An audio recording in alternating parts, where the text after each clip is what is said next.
जवानों से ख़ास तौर पे कहना चाहूँगा, मैं मानता हूँ इस दौर में बहनों की ज़िम्मेदारी निभाना बड़ी मुश्किल बात है।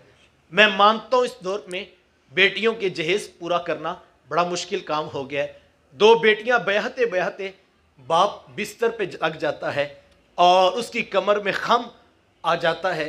दो बहनों की ज़िम्मेदारियाँ निभाते निभाते जवान साल भाई की अपनी जवानी भी चली जाती है। लेकिन मैं कहूँगा जवानों, ये मुश्किल से ही, ये मरहला कठिन से ही, लेकिन बहनों से वफा करना, बेटियों को बोझ ना ख्याल करना, उनके सरों पे मोहब्बत के शफकत के हाथ रखना। तुम उनसे अगर वफा करते हो, मुश्किल से ही, कठिन से ही, लेकिन ये इतना बड़ा वजीफा है। अगर तुमने उनसे वफा की, उनकी तमन्नाएं, उनकी आरजुएं, उनकी ख्वाहिशात की तकमील में तुमने अपनी जवानी भी गवा दी और उनके सर पे शफकत के हाथ रखे, तो याद रखना ये इतना बड़ा वजीफा है, उसकी रहमतों से बाइद नहीं, कल बरे महशर में तुम्हें उंगली से पकड़कर महबूब के साथ खड़ा कर दिया जाए। किस बात पे? कि ये वो शख्स है जिसने बेटियों से वफा की, ये वो शख्स है जिसने बहनों के सरों पे शफकत के हाथ रखे। बहनें क्या होती हैं, ये ज़माने को मेरे महबूब अलैहिस्सलाम ने आकर बतलाया। आप जानते हैं आका करीम अलैहिस्सलाम का ना कोई सगा भाई है और ना कोई सगी बहन।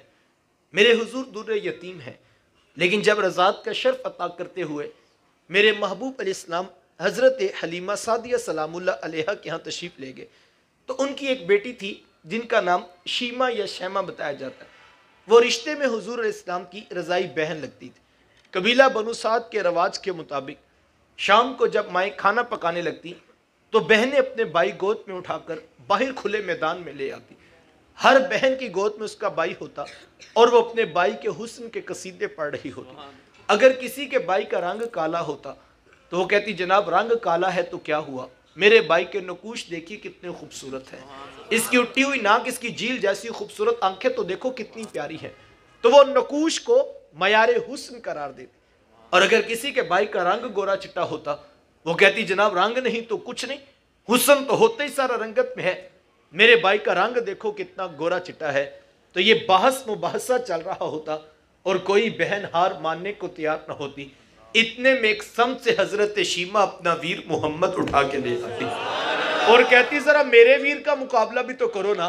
तो वो कहती, नहीं नहीं शीमा, तेरे वीर का मुकाबला तो नहीं ना, तेरा तो सारों का ही सरदार लगता है। कुतुब में आता है हजरत शीमा का सर फखर से बुलंद हो जाता, और यार होता भी क्यों ना जिस बहन की गोद में दो जहां का सरदार भाई बैठा होगा। उनका नाज तो बनता, वो हुजूर को सीने से चमटा लेती और दुआ देती, रब्बाना अब किलाना मुहम्मदा, शाला मेरे वीर मोहम्मद को नजर ना लगे। आज मैं देख रही हूँ बच्चों का सरदार है, कल अपनी आंखों से देखूं जवानों का भी सरदार बने। जिंदगी के लैलो नहार गुजरते गए, हजरत शीमा की शादी हो गई। मदनी दौर की कहानी है। इत्तिफाक से जिस कबीले में हजरत शीमा की शादी हुई, हुजूर अलैहिस्सलाम के सहाबा की लड़ाई और जंग उसी कबीले के साथ हुई। उनके कुछ बंदे कत्ल कर दिए और कुछ को कैदी बनाकर सहाबा मस्जिद नबवी में ले आए। अरब के रवाज के मुताबिक कैदियों को छुड़ाने के लिए कौम के सरदार फिदिया और फंड इकट्ठा करने के लिए निकले। हर दरवाजे पर दस्तक देते और फंड मांगते। चलते चलते हजरत शीमा के दरवाजे पर पहुंच गए। दस्तक दी तो पूछा कौन? कहा कबीले के सरदार हैं, फंड इकट्ठा कर रहे हैं, तुम भी अपना हिस्सा डालो। पूछा ये फंड किस लिए इकट्ठा हो रहा है, ये रकम क्यों जमा की जा रही? तो कहा कि मदीने में एक शख्स है, इद्दाए नबूवत रखता है, उसने हमारे लोग पकड़ लिए हैं, हमने अपने कैदी छुड़ाने। तो पूछा कि उसका नाम क्या है? किसी की जुबान से बेसाख्ता निकला, मुहम्मद सल्लल्लाहु अलैहि वसल्लम। एक अरसे के बाद हुजूर अलैहिस्सलाम का नाम सुना तो आंखों में आंसू आ गए। कहा उसने तुम्हारे बंदे पकड़े? कहा हाँ उसने हमारे लोग पकड़े। कहा फिर फंड इकट्ठा करना छोड़ो, सिर्फ मुझे साथ ले चलो। कहा तुम क्या करोगी? कहा तुम्हारे कैदी छुड़ा के लाऊंगी। कहा तुम उसे जानती हो? कहा हाँ हाँ, तुम्हें नहीं पता, वो मेरे बचपन के वीर और भाई लगते हैं, मैं तुम्हारे कैदी छुड़ा के दिखाऊं। हजरत शीमा कबीले के सरदारों को साथ दिया और हुजूर अलैहिस्सलाम के खैमा नूरी की तरफ सफर शुरू किया। ये वो वक्त था जब अदब की आयात नाजिल हो चुकी थी। खबरदार मेरे रसूल की आवाज से आवाज भी ऊंची न करना, वरना जिंदगी की सारी कमाई गारत करके रख दूंगा।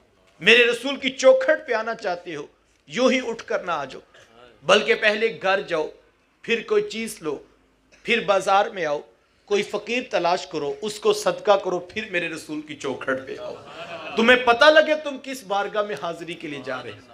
ये ज़ाब्ते उतर चुके थे, ले सांस भी आहिस्ता के दरबारे नबी है। सहाबा नंगी तलवारों से दरे हबीब पे पहरा दे रहे थे। हज़रत शीमा इस ख्याल से कि मैं अपने भाई को मिलने जा रही हूँ, जब आगे बढ़ना चाहा तो पहरेदारों ने तलवारें सौंप दी। रुक जा देहाती औरत, जानती नहीं आगे कूचा रसूल है, आगे तो बगैर इजाजत जिब्रील नहीं जा सकते, तू कौन है। रिवायत में आता है जब रास्ता रोक दिया गया, तलवारें सौंप दी गई, तो हजरत शीमा ने यूं हाथ से तलवार को झटक के कहा, खल्लू सबीली वालमू अना उख्तु नबीयिकुम, कहा मेरी राहें छोड़ दो, जानते नहीं मैं तुम्हारे नबी की बाजी और बहन लगती हूँ। ये आवाज़ कानों में पड़ी तो सहाबा की आंखों पर पलकों की चिलमने आ गई, निगाहें नीची कर ली, तलवारें पीछे हटा ली। हज़रत शीमा पूरे प्रोटोकॉल से हुजूर अलैहिस्सलाम के खैमा नूरी में दाखिल हुई। मेरे महबूब जब दूर से बहन को आते देखा, हुजूर उठकर इस्तकबाल किया, मरहबा खुशामदीद पेश करते हुए फरमाया, मेरी बहन आज किधर को आना हुआ। अर्ज़ की हुजूर आपके बंदों ने हमारे कुछ लोग पकड़ लिए हैं, मैं उन कैदियों को छुड़ाने के लिए आई हूँ। सुनो भाइयों, अल्लाह के रसूल ने क्या इरशाद फरमाया। हुजूर फरमाया, मेरी बहन तूने आने की ज़हमत क्यों गवारा की, तू घर बैठे भी पैगाम भेज देती, मैं मोहम्मद तेरे कहने पे ही सारों को छोड़ देता। ज़माने को अमलन बताया बहन का दरवाजे पर आना कितना मोतबर होता है। फिर चंद जोड़े, कुछ घोड़े, बहुत सारा साजो सामान जमा किया और मेरे महबूब खुद बहन को रुखसत करने के लिए दरवाजे तक तशरीफ़ ले आए। सहाबा निगाहें नीची किए महबूब अलैहिस्सलाम के अदब में खड़े थे कि हुजूर, मैं सहाबा में जब भी कैदी छोड़ा करता हूँ पहले तुमसे मशवरा किया करता हूँ, आज पहला मौका है, मैं कैदी भी छोड़ रहा हूँ और मैंने मशवरा भी नहीं किया है। अर्ज़ की, ए बंदा नवाज, आप मालिक कुल कायनात हैं, जो चाहें करें, हम कौन होते हैं भला दरमियान में मशवरा देने वाले। लेकिन हुजूर इतना तो बताइए, आज कौन सी ख़ास बात थी कि आपने मशवरा करना भी ज़रूरी नहीं समझा। हुजूर मैं सहाबा, आज मेरे दरवाजे पर मेरी बहन आ गई थी और जब बहनें दरवाजे पे आ जाएं, अल्लाह का रसूल उन्हें खाली नहीं मोड़ा करता। ज़माने को अमलन बताया कि बहन का रिश्ता कितना मोतबर होता है। मेरा ख्याल वक्त सिमट गया, बात मुकम्मल कर दूँ। ये रिश्तों का तकद्दुस ज़माने को हुजूर अलैहिस्सलाम ने आकर बतलाया। बहन को इज़्ज़त मेरे महबूब की दहलीज से मिली, बेटी को वक़ार आका करीम अलैहिस्सलाम की चौखट से नसीब हुआ, माँ के कदमों तले जन्नत आई है तो ये भी महबूब अलैहिस्सलाम के कदमों के सदका ही आई है। जिस दौर में बेटी ज़बा की जा रही थी, जिस दौर में बहन जिंदा दरगोर कर दी जाती, जिस दौर में माँ जैसा अजीम रिश्ता मंडियों और बाज़ारों में बेच दिया जाता, उस दौर में बीवी की क्या हैसियत होगी। जबकि आज के इस तहजीब याफ्ता दौर में भी कुछ लोग बीवी को पाँव का जूता ख्याल करते हैं। ये ज़माने जाहलियत की बात है। आका करीम अलैहिस्सलाम ने अज़वाजे मुतहरात के साथ जो मोहब्बतों की दास्तानें रकम की हैं, ज़माना उनकी मिसाल नहीं ला सकता। किसी को मेरे हुजूर हुमैरा कह के पुकारते हैं और किसी के लिए बकरी का बच्चा ज़बह करते हैं और गोश्त के मुख्तलिफ टुकड़े उनकी सहेलियों के यहाँ बेचते हैं। हुजूर कसरत के साथ हज़रत खुदैजतुल कुबरा रज़ियल्लाहु तआला अन्हा का जिक्र किया करते हैं। उम्मुल मोमिनीन हज़रत सैयदा आयशा सिद्दीक़ा रज़ियल्लाहु तआला अन्हा फरमाती हैं कि मेरा जो उनसे रिश्ता था, एक दिन मेरी ज़ुबान से बेसाख्ता निकल गया कि हुजूर अल्लाह ने आपको बेहतर अज़वाज अता कर दी हैं और आप अभी तक उस बूढ़ी औरत का जिक्र नहीं छोड़ते। फरमाती फिर हुजूर के चेहरे पर जलाल आ गया और हुजूर मैं, ए आयशा, मुझे खुदैजा के बारे तकलीफ़ ना दो। जब पूरे मक्के ने मेरा इनकार किया था, एक खुदैजा थी जिसने मेरा इकरार किया था। कहा मैं उसे कैसे भूल सकता हूँ जब ज़माना मेरी मुखालफत करता था और कोई मेरा इकरार नहीं करता था, लेकिन खुदैजा थी जो मेरे से मोहब्बत की दावेदार थी। फरमाती फिर मैं हमेशा उनसे मोहब्बतों का ही इजहार किया और यही हज़रत खुदैजतुल कुबरा रज़ियल्लाहु तआला अन्हा है। जब उनका वक्त आखिर करीब आया तो हज़रत सैयदा फ़ातिमा तो ज़हरा रज़ियल्लाहु तआला अन्हा को भेजा और कहा बेटा जाओ जाकर हुजूर अलैहिस्सलाम से चादर रहमत मांग लो। हज़रत आयशा सिद्दीक़ा रज़ियल्लाहु तआला अन्हा हज़रत सैयदा फ़ातिमा तो ज़हरा रज़ियल्लाहु तआला अन्हा से कहा कि बेटा जाओ जाकर हुजूर अलैहिस्सलाम से चादर रहमत मांग लो। سیدہ حاضر خدمت ہوئی اور آ کر عرض کی کہ میری والدہ چادر مانگ رہی ہیں۔ آقا کریم علیہ السلام نے چادر بھی اتار کر پیش کر دی اور ساتھ فرمایا بیٹا اپنی ماں سے پوچھو یہ چادر کیا کرنی ہے۔ یہ کہتے کہتے میرے حضور بھی ساتھ تشریف لے آئے اور حضور فرمایا کہ اے خدیجہ تو نے یہ چادر کیا کرنی ہے؟ عرض کی کہ حضور مجھے جو بخار ہے لگتا یوں ہے کہ جان لیوا ثابت ہوگا، میری آرزو یہ ہے کہ مجھے کفن بھی ملے تو آپ کی چادر رحمت میں ملے۔ اللہ اکبر، یہ کتنا بڑا ریفرنس ہے یار آقا کریم علیہ السلام کی سیرت کا، کہ بیوی آرزو کر رہی ہیں اگر مجھے شوہر کی چادر میں کفن مل جائے تو یہ رب کے حضور میری بخشش کی ضمانت ہوگی۔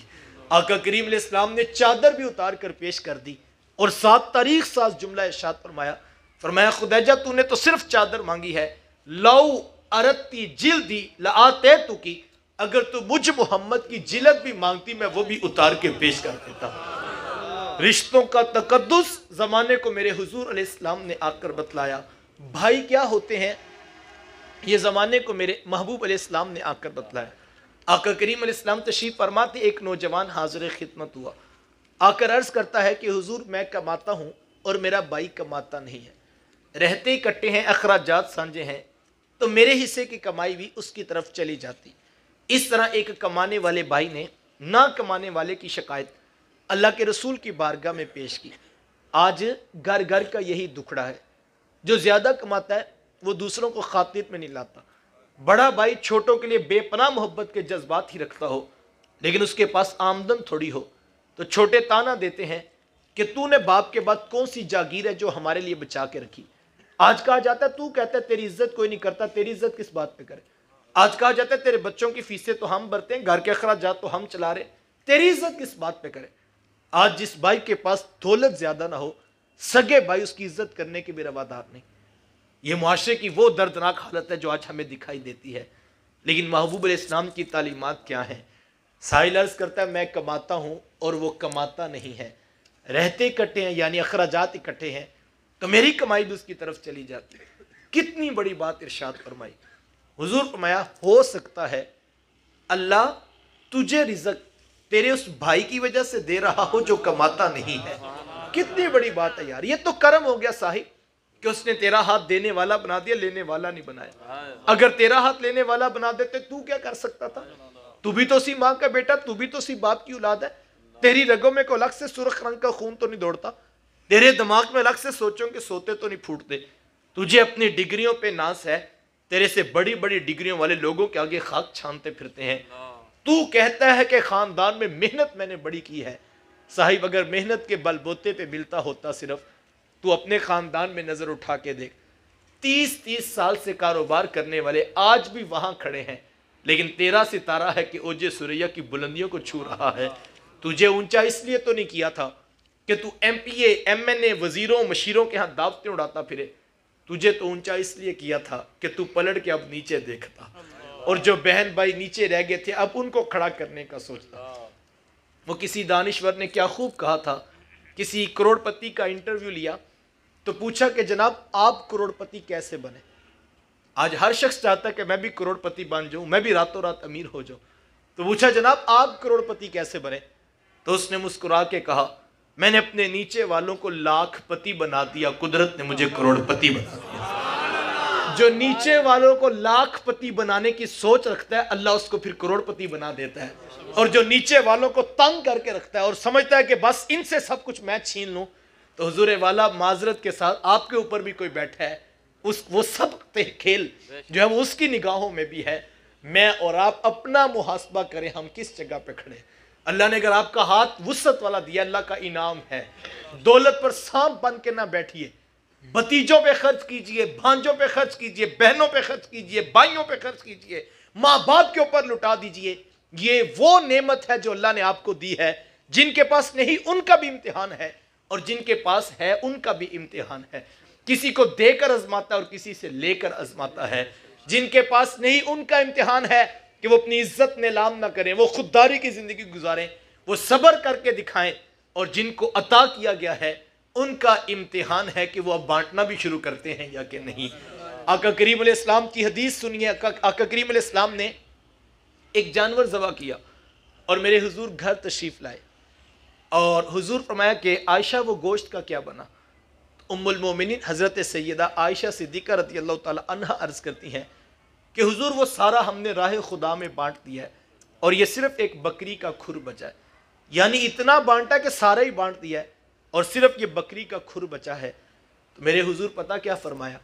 हुजूर फरमाया आयशा बचा ये तो नहीं है, बचा तो वो है जो उसके नाम पर बांट दिया हो। हुजूर वाला हम सब का हिसाब अभी तक ठीक नहीं। हम समझते हैं जो अकाउंट में है, जो बैंक में है, जो ड्रॉर में है, जो दराज में है, जो बटवे में है, वो बचत है। मैं भी यही समझता हूँ, आप भी यही समझते हैं।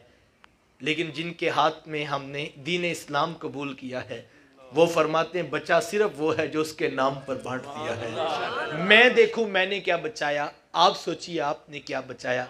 हिसाब हमारा यही है, एक आमदन का खाना है, दूसरा अखराजात का है और तीसरा बचत का है। बच्चों की फीसें दे दी, घर का रेंट दे दिया, मुलाजमिन की तनख्वाहें दे दी, इसके बाद जो बच गया वो बचत है। ये मेरा हिसाब है, ये आपका हिसाब है। लेकिन जिनका हमने कलमा पढ़ा वो क्या फरमा रहे हैं? कहा इस सारे खेल में से बचेगा सिर्फ वो जो राह खुदा में बांट दोगे। हमें उसकी राह में बांट। आज से सुबह नया खाना ज़रूर बनाइएगा, आमदन का खाना, अखराजात का खाना, फिर बचत का खाना, यही हिसाब है। एक खाना वो बांटी रखिएगा जिसके ऊपर लिखिएगा वो बचत जिसकी ज़मानत महबूब अलैहिस्सलाम ने दी हुई। और वो एक नया खाना अगर अभी तक नहीं बना है वो सुबह बना दीजिए। 1 करोड़ का कारोबार करते हैं, जो कुछ बचेगा वो सिर्फ वो खाना है जो महबूब की राहों पे लुटा दिया होगा। जो राह खुदा में बांटा वो हकीकत में बचल है।